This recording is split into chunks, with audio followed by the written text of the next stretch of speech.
Plusieurs écrits ont été présentés encore ce 19 par l'AFC pour une nouvelle autre session, si on va dire, de formation. Concrètement, qu'est-ce que nous pouvons comprendre de protocoles d'accords qui ont été signés entre le Qatar et la RDC suite à cette visite de l'émir du Qatar? Nous allons essayer un peu d'expliquer et de critiquer certaines des choses que nous pensons. Nous allons nous permettre de vous faire mieux comprendre au moins ce qui a été fait. Bonjour, bonsoir. Nous vous saluons de partout, vous êtes en train de nous suivre. Nous, c'est Analysons Congo. Aujourd'hui, nous sommes le 22 du mois de novembre 2025. Nous venons vers vous pour essayer quand même de mieux vous faire comprendre certaines choses. Donc, likez, abonnez-vous, partagez. Merci, c'est grâce à vous que nous sommes en train de devenir chaque jour une grande communauté. Nous vous demandons de toujours nous aider à amener que cette communauté devienne aussi grande. Alors, hier, donc, le 21, ce n'est plus une information, c'est que tout le monde sait que l'émir du Qatar a visité la République démocratique du Congo, et à l'issue de cette visite-là, l'émir du Qatar, qui est comme le président du Qatar, pas comme, il est le président, mais seulement c'est une monarchie, il est le président du Qatar, nous pouvons dire, a visité la République démocratique du Congo, et durant son séjour de quelques heures sur le sol congolais, il a essayé son équipe et l'équipe congolaise ont essayé d'arriver à parapher ou signer certains accords ou certains protocoles d'accord. En un mot, c'est pour dire on a signé des lettres d'intention, des lettres de pensée, que vous devez vous rappeler qu'entre la signature de ce genre de documents et l'accomplissement, il y a toujours eu une grande fossé. Alors, de quoi est-il question exactement? Il y a eu 6 points dont nous allons parler, nous allons essayer un peu d'expliquer chacun. Bon, sur le premier point, c'était le ministre de Transport. Je parle du ministre de Transport puisque ça concerne la coopération portière. On a parlé de la coopération portière, c'est-à-dire entre le Qatar et ainsi que la République démocratique du Congo. Qu'est-ce que nous pouvons attendre exactement en clair? C'est-à-dire un accord de partenariat entre les opérateurs qataris. Il s'agit donc des gestionnaires de ports Moani, Qatar, Post, Management Office, National Office c'est-à-dire Moani Qatar, Post Management et l'Office national de transport ONATRA pour la modernisation des infrastructures portières congolaises. C'est-à-dire, cette entreprise qatari, c'est-à-dire on a signé ce protocole d'accord où l'entreprise qatari qui manage tout ce qui est question portière devez comprendre que le Qatar étant, même quand vous prenez un avion, vous allez à Qatar, avant de descendre à Doha, vous faites un long trajet, vous voyez qu'il y a certainement de l'eau, puisque le Qatar, à part le désert, il y a aussi de l'eau, et il contient des infrastructures portières, tout ce qu'il y a comme business qui se fait dans la zone. Alors, ainsi donc, cette entreprise, en partenariat avec l'ONATRA, ils vont arriver à prendre certaines actions, notamment il y aura l'étude de faisabilité technique et financière de principaux ports, par exemple le port de Matadi, le port de Banana, le voirie et projet fluvial.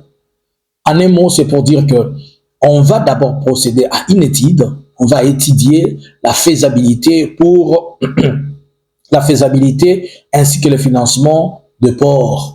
Qu'est-ce qu'il faut pour le port de Matadi? Qu'est-ce qu'il faut peut-être pour le port de Boma? Cependant, il y a un souci avec le port de Matadi. Depuis qu'on parle du port de Matadi, nous savons aussi qu'il y a des Chinois qui sont sur ce projet-là.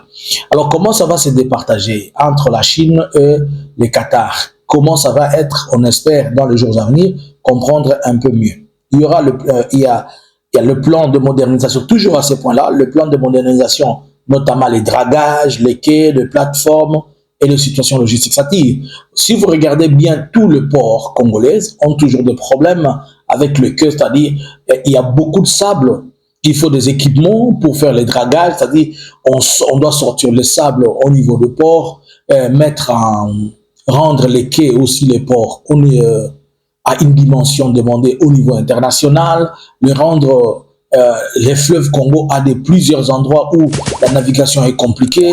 C'est très grand boulot technique que nous pouvons dire. Alors, le partenariat public des concessionnaires, c'est-à-dire le partenariat public de gestion, comment on va gérer ces ports-là après qu'ils soient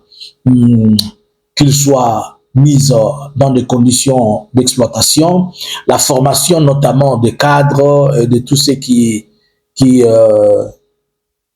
travaillent dans ces domaines-là. Alors, qui sont les acteurs clés par rapport à ces activités-là? Nous avons l'ONATRA, le ministère des Transports, ainsi que le Qatar, le pont Qatari ou bien les fonds, l'investisseur de fonds Qatari, ainsi que les bailleurs multinationaux, qui seront les acteurs par rapport à la faisabilité de ces projets. C'est un projet à venir, mais qui reste là, jusque-là, dans le papier. Alors, les bénéficiaires quels sont les bénéfices potentiels? À la réduction du coût et du temps d'exploitation, la meilleure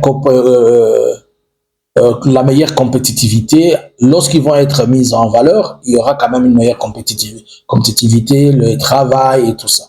Certains risques que moi, je trouve qu'il y a des risques et des défis par rapport à ça. D'abord, la volonté de plusieurs personnes. La corruption, c'est aussi un risque, puisque chaque fois qu'il y a des travaux, qu'il y a des choses comme ça en RDC, il faut toujours s'attendre à des grands problèmes de détournement de fonds, de risques de ceci et de risques de cela. Seulement, on ne sait pas la date, on ne sait pas quand est-ce qu'il y aura un financement, on ne sait pas le fonds va venir comment. Cela veut dire qu'il va y avoir encore beaucoup d'allers-retours, beaucoup de discussions, beaucoup de paperasses. Voilà. Le deuxième point, c'était la coopération juridique, c'est-à-dire la justice qatari ainsi que la justice congolaise. Bon, exactement c'est quoi? Dans ces protocoles, entre le ministère de la Justice et celui du Qatar, il y aura des échanges de formation judiciaire, aide à la modernisation de procès, la coopération judiciaire, notamment l'extradition aussi de personnes impliquées dans différents crimes. Il faut comprendre que, d'abord, le Qatari, c'est une monarchie. Et la justice qatari, est-ce qu'elle est la même? Est-ce qu'elle fonctionne de la même manière? Mais quand même, nous savons que la justice, elle est un peu universelle, sauf qu'il y a des lois qui sont modifiées ici et là. Est-ce qu'on est en train de faire ça pour se préparer pour l'arrestation de XY? Non. Je pense qu'on est en train de travailler sur ça pour permettre à ce que la justice quand même reprenne la forme qu'il faut. Mais le problème de la justice congolaise n'est pas même cette manque de formation ou mise à niveau. Le problème de la justice congolaise, elle se situe sur le traitement des hommes de touche, c'est-à-dire dans tous les sens. Est-ce qu'ils ont un bon salaire? Est-ce que l'État prend bien soin d'eux? De telle manière que eux qui combattent la corruption, ce sont les premiers à être suffisamment corrompus.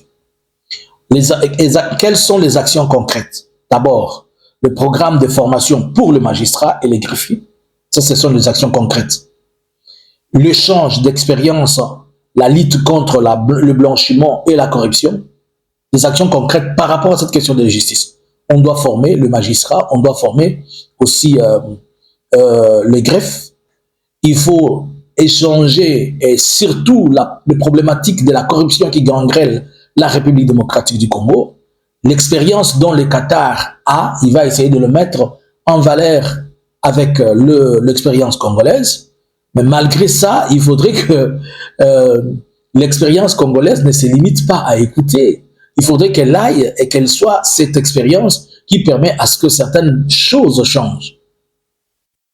La mise en place d'un procédure d'assistance judiciaire bilatérale, notamment les échanges des informations, les échanges de ceci, les aides techniques pour la digitalisation des tribunaux. Parce que vous savez, jusqu'aujourd'hui, dans nos cours de tribunaux, vous êtes en train de parler, il y a quelqu'un qui écrit, peut-être demain on va manquer un tel document, se retrouve où c'est, on ne sait pas comment classer les dossiers de ceci et cela. Les acteurs clés, nous avons le ministère de Justice, ainsi que le ministère compétent, le ministère de Qatari, ce sont les acteurs clés. Il ne faut pas oublier que les ONG internationales doivent prendre part à ces projets, notamment l'ONU Droits de l'Homme et autres ONG spécifiques. Les bénéficiaires, d'abord, c'est le renforcement des institutions, la procédure on va renforcer les institutions congolaises pour pouvoir leur donner plus de détails et pouvoir leur faire comprendre beaucoup plus mieux comment ils doivent travailler. Deuxièmement, l'amélioration du climat des affaires sécuritaires et juridiques. Vous savez, même dans les domaines des affaires en République démocratique du Congo, la machine elle est trop lourde, la machine elle est trop compliquée. Alors, je comprends que dans ce point, on veut amener et aller permettre à ce que les choses soient un peu traitées contrairement à ce qui existe. Il faut aussi le troisième bénéficiaire que moi, là ce sont mes analyses. Le troisième bénéficiaire que moi je trouvais, ça doit être le soutien dans les enquêtes ainsi que question de blanchiment. Les risques et les défis, selon moi, il reste la sensibilisation politique.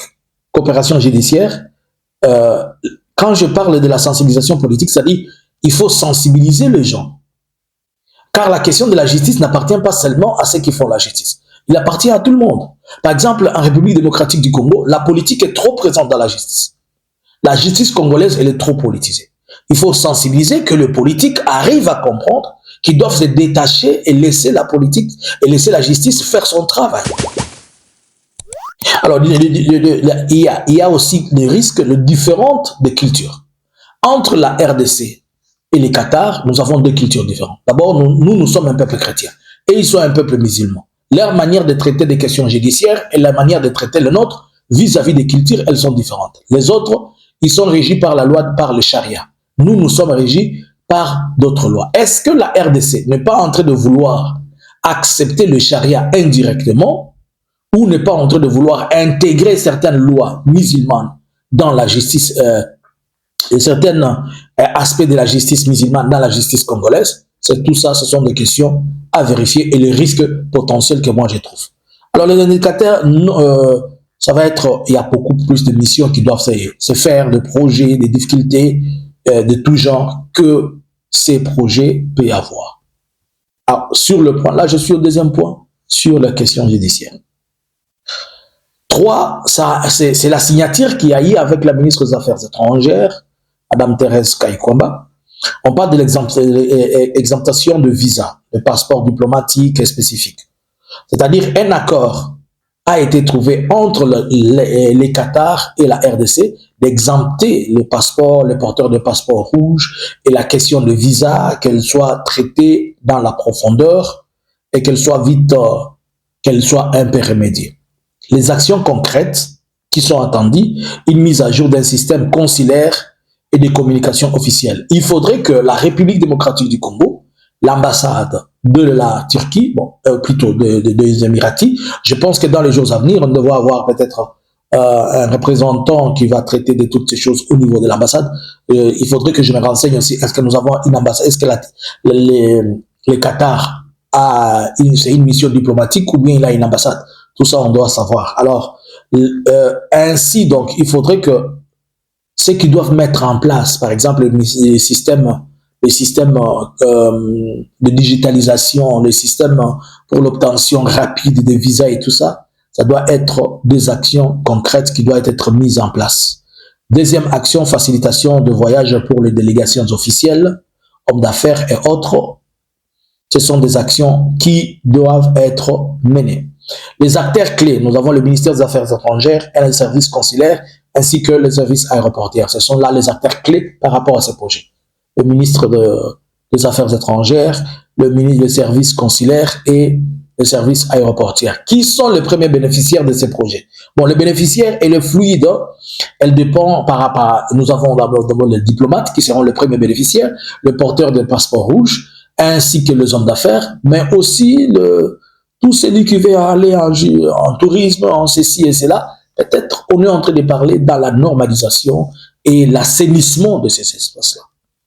Les risques effectifs et les risques que moi, je pense qu'un risque potentiel par rapport à ces points-là, il reste un effet réduit pour la population. C'est-à-dire, à comprendre comment ils ont signé cette histoire, c'est comme s'ils favorisent seulement les diplomates, ils favorisent les gens qui ont les porteurs de passeports rouges, mais la population, son sort, elle est quand même un peu compliquée. Si quelqu'un veut aller en tourisme, est-ce qu'il ne peut pas aussi être facilité? Si quelqu'un veut aller chercher des opportunités de travail, est-ce qu'il peut être facilité? Tout ça, ce sont des questions. Alors, le quatrième, c'était le mémorandum d'entente du Fonds du Qatari des ministres des Affaires sociales. Ici, il y a un souci. Concrètement, cela veut dire quoi? Ces protocoles de coopération pour financer des projets sociaux et d'aide d'urgence, exemple, appui aux zones affectées par des violences, des projets et de jeunesse et la réalisation. C'est pour dire ce que je comprends que ces protocoles qui a été signé dans les cadres de mémorandum du ministère des Affaires sociales, on va identifier des endroits qui sont dans le besoin et pour que le ministère des Affaires sociales du Qatar apporte son appui et son assistance dans ces projets-là. Par exemple, appuyer à l'appui aux zones affectées par la guerre, par la violence, autre chose, les jeunesses et d'autres personnes qui seront en besoin. Actions concrètes attendues dans ce point-là, identifier les projets prioritaires, santé, école, abri, eau et assainissement. Donc, on doit d'abord identifier quels sont les accès importants par rapport à ça. Où est-ce qu'ils vont aller assister, qui doivent assister. Lancement des projets pilotes, c'est pour dire on doit d'abord lancer quelques projets, voir est-ce que ça va tenir pour 3 mois, pour 6 mois, si ça marche. Et les projets pilotes ciblent le site Kivu et l'Ituri. Les Qatar veulent nous passer dans l'œil, comme disent les autres. Pourquoi on cible les sites Kivu et l'Ituri? Alors que le Qatar est en train de parler des questions liées au social ici. Si nous devons comprendre, et si on doit voir, je pense que le Qatar devait apporter son aide aux questions sociales un peu partout, et notamment, comme je dis hier dans l'analyse live, dans les Kasaï, c'est là où il y a un besoin. Mais pourquoi le Qatar cible donc les sites Kivu et l'Ituri? Pour une très bonne raison. Dans les sites Kivu, le Qatar avait des projets qui étaient connus, des projets d'achat d'or. Et notamment, il connaît plusieurs axes. Et dans l'Ituri, il y a beaucoup d'or qui y vivent et qui restent. Donc, les Qatar supplie de venir, supplie de dire qu'il vient pour des projets sociaux, mais en réalité, les Qatar veulent s'investir dans les endroits où il va encore avoir accès au sous-sol, notamment aurifères de la République démocratique du Congo. Mais si nous revenons, par exemple, dans les cas du site Kivu, comment le Qatar va-t-il implémenter un projet dans le site Kivu sans pour autant être en contact et avoir un accord direct avec l'AFC par M23? Puisque le site Kivu, la grande partie, il est occupé par l'AFC. Va-t-il, quand il parle de site Kivu, et on parle de projets, lancer des projets pilotes pour la question du site Kivu dans les cadres sociaux, est-ce qu'on parle du territoire de Fizi? Est-ce qu'on parle du territoire, on parle d'Ouvira? Il reste à faire un grand travail de mapping, mais tout porte à croire que les intérêts du Qatar sont ailleurs, ils ne sont pas dans cela. Ils vont utiliser ça comme un levier, mais en réalité, ils veulent entrer dans les recherches et surtout avoir cet accès. Alors, n'oubliez pas aussi que le Qatar est présent dans les territoires du Nord Kivu, notamment dans le Walikale, avec Alpha Mining. Alors, il y aura aussi ce que moi j'ai dit, les acteurs, les actions, le transfert de fonds conditionnés et autre chose. Les acteurs clés, nous avons le Fonds Qatari pour le développement, le ministère des Affaires sociales, la RDC, les ONG, et des ONG et des agences internationales. Qui sont les bénéficiaires? On va injecter des ressources pour répondre aux urgences humanitaires et reconstruction des infrastructures. Est-ce que cet aspect ne rejoint pas le programme et le projet que de la réouverture de l'aéroport de Goma? Tout ça, ce sont des questions que nous nous posons et que peut-être plus tard, nous devons commencer, nous devons arriver à comprendre. Et il y a aussi, parmi le bénéficiaire, il faut renforcer les capacités et les capacités de réponse sur le plan des ONG locales. Il est possible qu'on injecte des fonds aux ONG locales et qu'on puisse les appuyer. Les risques et les défis, selon moi. D'abord, les délais de convention les délais de conversation des lettres internationales, c'est un défi. Qu'est-ce que moi j'appelle comme les délais de conversation des lettres internationales? C'est-à-dire les échanges administratifs entre la RDC, les CECI et les CELA, ça va être un défi qui peut nous prendre du temps. La sécurité on ground. Le site Kivu est totalement insécurisé. Il n'y a pas encore un programme normal entre le gouvernement congolais et l'AFC, notamment sur la question des accords. Et le Qatar serait-il la mesure de pouvoir implémenter? Est-ce que même s'il signe un contrat à Kinshasa pour l'accomplissement de ceci, quand il va sur le terrain et que le terrain est occupé par l'AFC bar M23, comment va-t-il le faire? C'est tout un problème. Alors la coordination avec les agences humanitaires, ça reste aussi un défi, puisque tout ce qui est aide humanitaire, lorsque ça quitte le ministère de l'aide humanitaire, ça passe toujours par OCHA. OCHA qui est l'Organisation des Nations Unies pour la question humanitaire. Il plaide aussi. Mais ceci nous fait comprendre que le Qatar sera aussi obligé de créer, il a une agence qui est chargée de ça, qui devra faire le suivi. Sinon, les fonds doivent être déversés, doivent être logés au ministère des Affaires sociales. Et le ministère des Affaires sociales en collaboration avec ces ONG-là. Et les ONG vont commencer à faire les clusters. C'est-à-dire, on va, selon le besoin ici, dans chaque groupe, il faut identifier, tout ça, pour moi, ce sont des risques et les défis par rapport à l'accomplissement d'un projet tel que cela. Les indicateurs, on ne sait pas encore le montant et les sommes à louer par rapport à chaque chose. 5, la coopération de la jeunesse. C'était la coopération, le ministère de la Jeunesse qui a signé une coopération entre la jeunesse, la coopération de la jeunesse congolaise et celle du Qatari dans le domaine de jeunesse et sport. Là, moi, je suis tellement contre cette chose ici. Et je vais m'expliquer.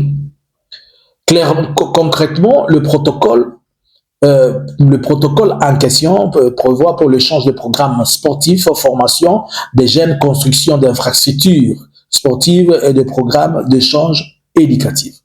Donc, en clair, on a signé un protocole d'accord pour dire qu'on doit former les jeunes dans les cadres sportifs, il doit mettre en place des infrastructures sportives et des programmes d'échange d'éducation dans le domaine sportif.